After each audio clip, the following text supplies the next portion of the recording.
ভাই সুনামগঞ্জ। সুনামগঞ্জ কোথায়? এই সুনামগঞ্জে মানুষ আছে এখানে? এই লোক আপনাদের মানুষ?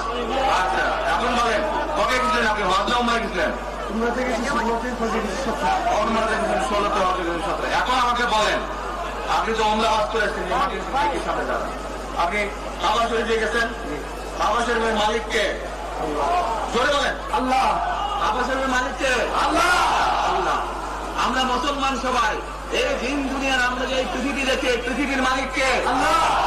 এই সূর্য নক্ষত্র যা দেখি তার মালিককে আল্লাহ। বেহেশতের মালিককে আল্লাহ। দোজখের মালিককে আল্লাহ। আচ্ছা, কারণ আপনারা সকলেই সাক্ষী দিলেন দোজখের মালিক আল্লাহ, বেহেশতের মালিক আল্লাহ, এই পৃথিবীর মালিক আল্লাহ, কাবার মালিক আল্লাহ।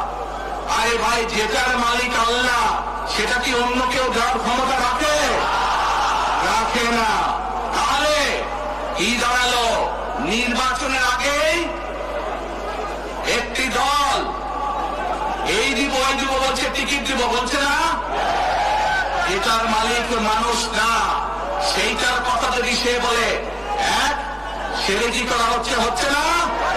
যার মালিক আল্লাহ, যার অধিকার শুধু আল্লাহ একমাত্র, সবকিছু অধিকার উপরে আল্লাহর অধিকার। আগেই তো আপনাদেরকে ঠকাচ্ছে, নির্বাচনের পরে তাহলে কেমন ঠকান ঠকাবে আপনাদেরকে বোঝে নেবা। শুধু ঠকাচ্ছেই না মানুষকে, যারা মুসলমান তাদেরকে সেরেকি করাচ্ছে তারা। নাউজুবিল্লাহ।